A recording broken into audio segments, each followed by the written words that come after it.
तर शेतकऱ्यांच्या न्यायासाठी अखेरपर्यंत लढत राहीन आणि मी मूळचा शेतकरीच आहे याची मला पूर्णपणे जाणीव आहे, अशी प्रतिक्रिया दिली आहे सदाभाऊ खोत यांनी। सदाभाऊ खोत यांची आई या शपथविधी समारंभावेळी खूपच भावुक झाली होती। सदाभाऊ आणि त्यांच्या आईशी बातचीत केली आहे आमचे प्रतिनिधी अमित जोशी यांनी।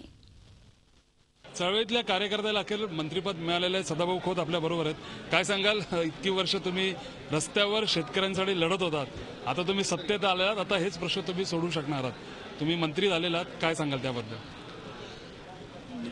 चळवळीमध्ये गेली 25-30 वर्ष झालं मी एक सामान्य कार्यकर्ता म्हणून काम करत आहे आणि शरद जोशींच्या बरोबर काम करता करता खासदार राजू शेट्टी आणि आम्ही दोघं एकत्रित आलो आणि आमची मैत्री ही 25 वर्षाची आमची मैत्री आहे। एवढी प्रदीर्घ मैत्री राजकारणामध्ये आणि चळवळीमध्ये टिकणारे खऱ्या अर्थानं आम्ही दोघेच असू आणि ती शेवटपर्यंत टिकेल, तिच्यामध्ये कुठेही बाधा येणार नाही।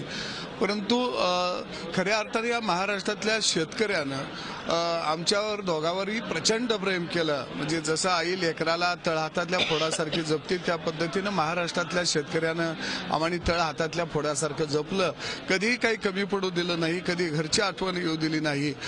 शेतकरी खऱ्या अर्थानं दौरा जर आमचा महाराष्ट्रभर सुरू झाला तर भाकऱ्या बांधून आणायचे, चटणी भाकर, आणि त्यांची भाकर हातावर खाताना त्या शेतकऱ्याच्या चेहऱ्यावरती एक आनंद फुललेला असायचा।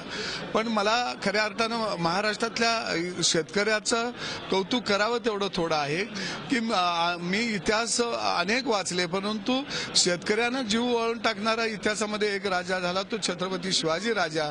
आणि त्याच्यानंतर आंदोलनाची हाक आम्ही दिल्यानंतर आम्ही हाक दिल्या म्हटल्याबरोबर रस्त्यावर येऊन उभा राहायला, लाट्या खायला, तुरुंगात जायला मागं पुढं माझ्या महाराष्ट्रातल्या शेतकऱ्यानं पाहिलं नाही। एवढंच काय, पण आमच्यावरनं जीव वाळून सुद्धा माझ्या शेतकऱ्यांना टाकला। 2 शेतकरी हुतात्मे झाले, लाखो शेतकऱ्यांच्या वरती आज गुन्हे आहेत आणि म्हणून मी शेतकऱ्याची रस्त्यावरची लढाई घेऊन आज या सभागृहामध्ये आलेलो आहे। मला जाणीव आहे की माझे हात शेणामुतामध्ये आहेत, माझे हात चिखलमातीमध्ये आहेत, माझ्या हाताला शेणामुताचा चिखलमातीचा वास आहे आणि निश्चितपणानं जी लढाई मी रस्त्यावरती लढलो ती लढाई मी आज या सभागृहातल्या देवतेसमोर एक सरकारमधला प्रतिनिधी म्हणून मला त्यांचा आक्रोश मांडायचा आहे आणि त्यांच्या प्रश्नाला न्याय द्यायचा आहे। शपथ घेताना किंवा त्या स्टेजवर तिथे बसलेले असताना कोणाची आठवण येत होती, काय मनात भावना होते?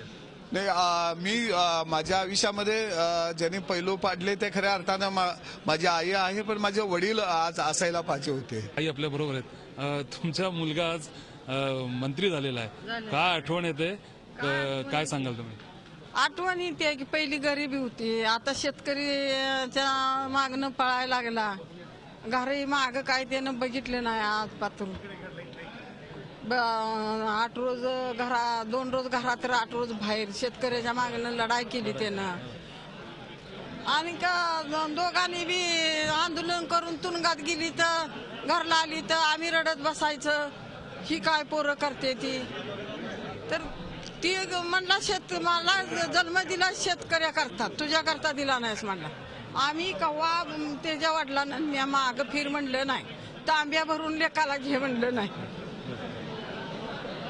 त्या खोत यांच्या आई एकंदरीतच खूप शेतकऱ्यांबद्दल यापुढे लढा किंवा शेतकऱ्यांसाठी चांगलं काम करण्याचं काम यापुढे सुरू राहणार असल्याचं खोत यांनी सांगितलं। व्हिडिओ जर्नलिस्ट प्रशांत कोचरेकरचं अमित जोशी, झी मीडिया, मुंबई। झी 24 तास रहा एक पाऊल पुढे।